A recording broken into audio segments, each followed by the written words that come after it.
Tiruppur Kongu main road Apache நகரைச் சேர்ந்தவர் செந்தில்நாதன். அதே பகுதியில் பனியன் நிறுவனம் நடத்தி வருகிறார். இவரது சித்தப்பா வேலுச்சாமி தனது மனைவியை விவாகரத்து செய்துவிட்டு பல வருடங்களாக செந்தில்நாதன் குடும்பத்துடன் வசித்து வருகிறார்.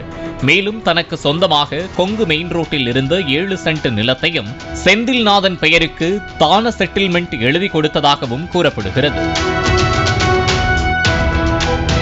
இந்த நிலையில் வேலுச்சாமியின் மனைவி பிரிந்து சென்றபோது அவருடன் சென்ற மகன் கங்கை அமரனுக்கு தனது தந்தை வேலுச்சாமியின் சொத்து பெரியப்பா மகன் செந்தில்நாதன் பெயரில் இருக்கும் தகவல் அண்மையில் தெரியவந்துள்ளது. பல்லடம் அடுத்த காமநாயக்கம் பாளையத்தில் பனியன் தொழில் செய்து அதில் ஏற்பட்ட கடனால் தவித்து வந்த கங்கை அமரன் அந்த சொத்தை திரும்ப பெற முயன்றுள்ளார்.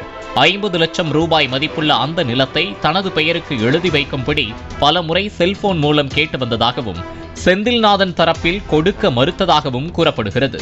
செல்போனிலேயே சொத்து விவகாரம் குறித்து பேசி வந்த நிலையில் பொதுவான இடத்தில் வைத்து பேசலாம் என்று திருப்பூரில் உள்ள RK ரெசிடென்சி என்ற ஹோட்டலுக்கு அழைத்துள்ளார் கங்கை அமரன். செந்தில்நாதன் தனது சித்தப்பா மகனை 3வது மாடியில் உள்ள ஹோட்டல் அறையில் வைத்து முதல் முறையாக நேரில் சந்தித்துள்ளார்.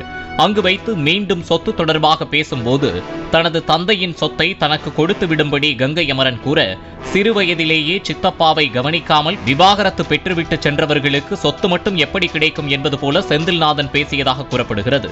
இதனால் ஆத்திரமடைந்த கங்கை அமரன் தான் மறைத்து வைத்திருந்த கத்தியை எடுத்து செந்தில்நாதனின் கழுத்தில் குத்தி கழுத்தை அறுத்ததாகவும் அவரது பிடியிலிருந்து தப்பி அறையை விட்டு வெளியே வந்து ரத்தம் சொட்ட சொட்ட மாடிப்படியில் இறங்கி ஓடி உள்ளார். சற்று நேரத்தில் இரத்த வெள்ளத்தில் அங்கேயே மயங்கி சரிந்து பலியானார். அண்ணனை பேச்சுவார்த்தைக்கு அழைத்து படுகொலை செய்த தம்பி கங்கை அமரன் எந்த ஒரு பதட்டமும் இன்றி ஹோட்டல் அறையிலேயே கத்தியுடன் அமர்ந்திருந்த நிலையில் தகவல் அறிந்து விரைந்து சென்ற போலீசார் அவரை கைது செய்து விசாரணை நடத்தி வருகின்றனர்.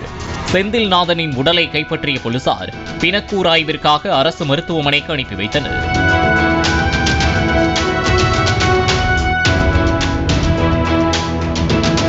கங்கை அமரன் தங்கியுள்ள அறையில் இருந்து கத்தி குத்து காயத்துடன் செந்தில்நாதன் தப்பித்து வந்த CCTV காட்சிகளை கைப்பற்றிய போலீசார் அந்த காட்சிகள் மீடியாக்களில் வெளியாகிவிடக் கூடாது என்று மொத்த பதிவுகளையும் தூக்கிச் சென்றதாக கூறப்படுகிறது.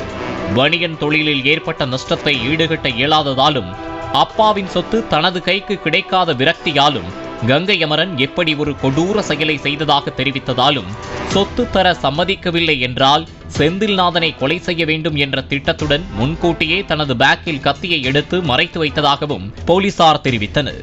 இந்த கொலை சம்பவத்திற்கு பின்னணியில் வேறு நபர்கள் உள்ளனரா என்ற கோணத்தில் விசாரணையை முன்னெடுத்துள்ளனர். பாலிமர் செய்திகளுக்காக திருப்பூர் செய்தியாளர் செந்தில் மற்றும் வேல்ராஜ். பிளே ஸ்டோர் மற்றும் ஆப் ஸ்டோரில் இருந்து பாலிமர் செயலியை QR கோடு மூலம் பதிவிறக்கம் செய்யுங்கள். செய்திகளை உடனுக்குடன் பெறுங்கள்.